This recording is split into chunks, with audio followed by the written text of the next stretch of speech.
How to back up Jupiter Crypto wallet. First of all, open Jupiter Crypto app on your device.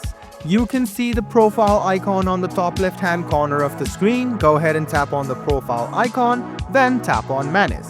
Once you tap on Manage, you can see Show Recovery Phrase. Go ahead and tap on it. Then what you need to do is click on Show Recovery Phrase. Before that, go ahead and read the warning sign. You should not share this with anyone, and this is private, so go ahead and keep it safe. Now, to back up your code, click on Show Recovery Phrase, authenticate yourself, and copy this code. You can also check out your phrases once by clicking on the I symbol. So what you need to do now is click on Done, and now you have just go ahead and go to the notepad, or you can write it down in your copy as well.